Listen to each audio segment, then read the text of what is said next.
Hey everybody, Scott Walters, buckle up, strap in. I got a hard-hitting, pull no punches, no sugarcoating it, no rainbows, no sunshine. I'm just going to give it to you and give it to you straight. We got a good one to unpackage today. Is America officially running for the exits with their real estate? Well, my friends, I hate to say it, it would appear so. I continue to have the best subscribers on YouTube, so thank you. And if you're new, please subscribe. Subscribe right away. Never been a more important time in history to get centered and surrounded with like-minded people. Iron will sharpen iron. We got to sharpen a little iron today, my friends. And that's exactly what I intend to do. So the realities are this. We need to understand the waters we're now swimming in as we found ourselves in, I'm going to go ahead and say it, friends, a real estate bubble. We found ourselves in another big, fat, dangerous real estate bubble. Although, just like the last bubble that everybody wants to pull from 2008 era, this time is different. Real estate's too big to fail. Maybe we'll just have to wait and see. You and me get to put a percentage of likelihood that a real estate bubble can sustain itself. Now, if we look back throughout history, every single time the real estate market exhibited bubble behavior of this magnitude, well, actually, we've never seen bubble behavior of this magnitude because this was overnight appreciation to never seen before highs. The fastest bubbliest bubble ever produced in world history. That should have everybody's full and undivided attention, but of course it doesn't. People want to talk about whatever else is trending, political or social headline out there until this thing goes sideways. Then it's going to be on like Donkey Kong. Make no mistake about it. But the realities are it became a casino climate out there with the real estate market. People poured in, went all in, and now they're house poor, running on fumes, as runaway inflation is squashing them. The average American now spends well over half of their income to support their cost of housing, whether it's rental or purchase. That's not good. Typically a third. And I prefer to see a quarter of your earnings go to housing. Good luck with that, right? That's almost impossible these days.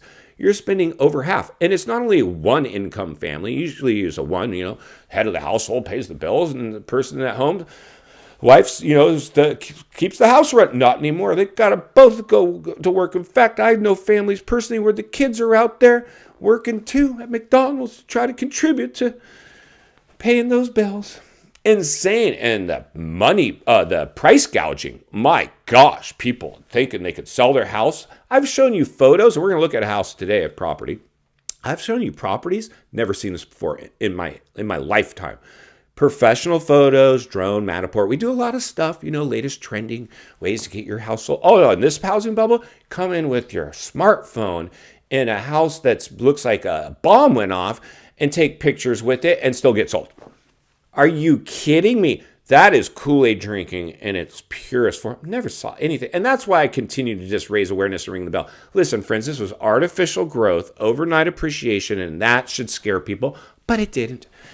Just like the last bubble. People wanted to minimize the severity of the waters we were swimming in. We saw the biggest crash in history until this bubble came along and is now threatening to outpace it. So today we're going to take a look at a property courtesy of one of you, a subscriber.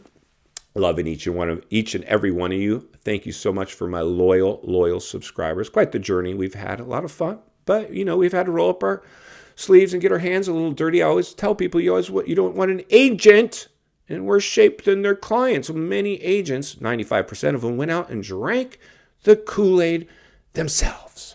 Oh, my goodness.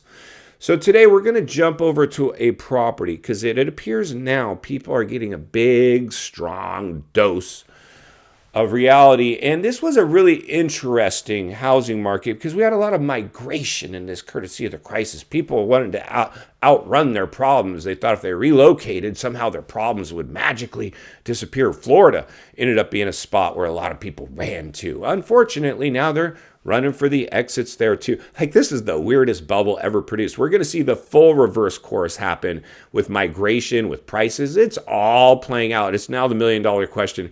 Can it be saved? Can bailouts come along and save this one if and when it goes sideways? But today, to drive our point home, let's go ahead and jump over to a property, examine the health and the fitness of this area. Then we'll meet back here, wrap this one up. Let's get started. Hey Scott, this is what I'm seeing in Tampa Bay. Check out the price history on this one. Pending sales multiple times, deals falling through, and then it sold at 340, way below its estimate. I was out looking at houses yesterday and the price drops are crazy. As I'm driving around, I'm seeing a lot of houses with U-Hauls in front, stuff all over the yard, a yard sign with no realtor name hanging off the post. There's a Zillow listing, but it's not even active yet, and something's going on. I expect stuff to drop even further. Well, let's jump over and take a look at today's property. Let's bring up today's crash map, courtesy of our good friends over at Zillow, and check out this Florida property. Uh-oh, this doesn't look good. Our subscriber is right, as his boots on the ground photos show people running for the exits.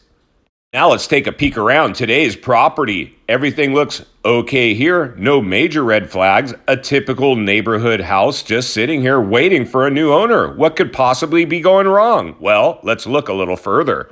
And let's start off with our property's description as we read between the lines and look between the cracks and get a heat map and temperature check of our seller. And what do we see first? You guessed it, a mile-long description. Someone's overselling this house. Someone's desperate. You're never going to get anybody to read through this whole thing, even on a good day. Let's get in to some more pricing. Based on recent sales, our property has a mid-range value of approximately $410,000. Uh-oh, a desperation sale occurred. Just a mere few days ago, our property sold for $340,000 after they got stuck on the market, chasing the market, a laundry list of price reductions, a complete race to the bottom as it started well into the fours and sold in the low threes. Let's get back to the studio so we can wrap this one up. All right, friends, welcome back, and thank you to the subscribers for sending in the property. So what you looked at today, my friends, is a property that came on the market in the mid-fours, and that was a pretty decent-looking property. It wasn't one of those nightmare properties that sometimes, it was professional photos, the house showed fair enough, but they were chasing the market. They came in on the market on the upper end of its value range. And they started chasing the market. Price reduction, price reduction. Like they really are racing for the exits. And I always like to look at property descriptions. And while they're important, sometimes I know if I'm getting you to read my property listing online, I've only got you for a few seconds before you're off to the next listing. If I've got a novel for you to read through, it looks a little suspect, like desperate almost. Not to say it necessarily is, but that was pretty long property description. But the price history, it fell in and out of escrow multiple times. They chased the market, and finally, it appears, I don't know if they got a new agent or they just had a moment of clarity, they got in front of it, and they got finally an offer to come in at whatever that was, 340, probably 25% off of where they were originally on the market in just a matter of mere months. And let me just tell you, friends, in 2008, I bought a property similar to that one. It came down about 25%, is stuck on the market, and I grabbed it. I caught a falling knife. So whoever bought this property quite possibly did catch a falling knife. Now, depending on how much skin in the game, what kind of, if they own it free and clear or their payments way with under its rent range, maybe they can weather that storm. We don't know. We're just going to have to watch and find out. But the realities are, we just took a look at basically somebody was running for the exits. Is a lot of people will dig their heels in if they can't get their price. They're just going to pull their listing. This person didn't. And like our subscribers showed us, U-Hauls now all over the place, and a lot of for sale signs going up. And a lot of these for sale signs don't even have the agent information. It says for sale. I mean, this is really starting to shape up to look like the front end of a housing downturn. And final thoughts, I come to you as a friend, as a content creator. Somebody wants to see you not only win in real estate, win in life. Understand the biggest artificially created housing bubble ever produced in world history might have a little blowback. Millions of people bought in the height of this euphoria. This person did as well. They're now running for the exits. I don't know what their motivation is. Throw a dart at an economic challenge map. Maybe they thought it was going to be an Airbnb property. Maybe they lost their job. Who knows? All of that is currently happening. And I'm going to continue to blow the lid off this thing every step of the way, because it's not only what we need, it's in fact what we deserve. If you appreciate the content, I want to humbly ask you to give the video a like, subscribe to the channel, leave a comment below. I'd love to hear from you. Social media links in the description of this video if you'd like to contact me there, along with links to channels I've appeared on I think you might enjoy. If you need help buying or selling real estate here in America, I have the biggest network of top-rated agents in the nation ready to assist you. It'd be our honor and our privilege to do so. Email in the description for you as well. Also, if you're watching from your television set today and you enjoyed this video, I know you're going to love the next video, and there's an easy subscribe icon for your convenience. As always, thank you for your time. Please go make it count today. I'll see you on the next video.